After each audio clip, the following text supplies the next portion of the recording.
So we've talked about deer populations and predators. Now we're going to talk about disease, and we're going to start with EHD.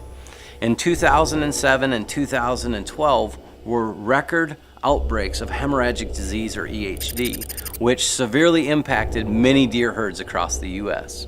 What I wanted to find out was what causes this disease and what can we do to offset the impact of this disease. Well, first of all, the disease is a naturally occurring disease, and it's one caused by a virus. Actually, two closely related virus families. Some people refer to hemorrhagic disease as blue tongue, or I've even heard black tongue.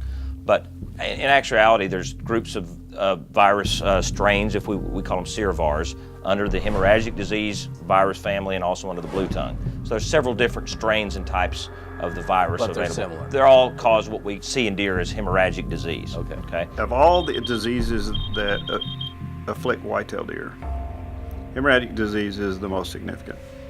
And I include chronic wasting disease in that. What's interesting about this disease is that the impact and the incidence of this disease varies geographically across the country. Here in the Southeast, it's very cyclic, and there always is some there. There's a lot of morbidity, but generally a relatively minor amount of mortality, which means a lot of the deer may get the disease or show signs of the disease, but you don't see the massive die-offs.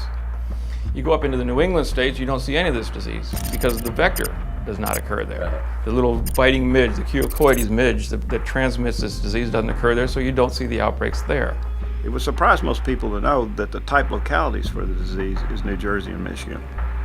Back during the last big drought, the last great global warming period we had back in the 50s. But lake states like Minnesota and Wisconsin and Michigan have been exempt from it for a number of years. But those days are over. So there's no vaccine for the disease, there's no cure for it. If deer are gonna get it, they're gonna get it.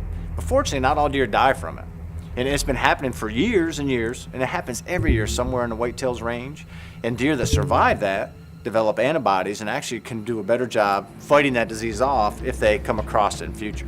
What we're going to face in the future is these periodic die-offs, and it's going to be difficult to get mature animals. And mature bucks are often hit, as it is with almost any disease in deer.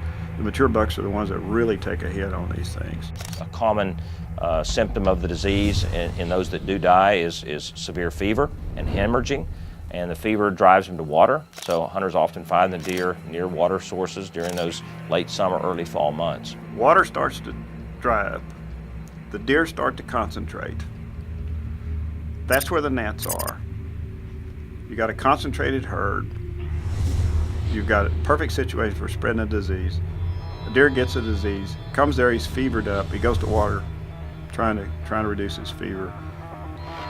He's a typhoid Mary in the herd. Now, since the midges carry it, the disease always happens during summer, and it usually stops at the onset of the first couple of frosts because it kills the midges. So you start watching deer late summer. If you start seeing deer dead in water sources, floating in ponds, that's a red flag. You know what? HD may be happening here. What can hunters do? Really not a lot in the big scheme of things. You can pray that you don't have drought conditions in the Midwest. If it does occur, we may need to do something to back off on the harvest rates to allow those populations to recover to the state we want them to be.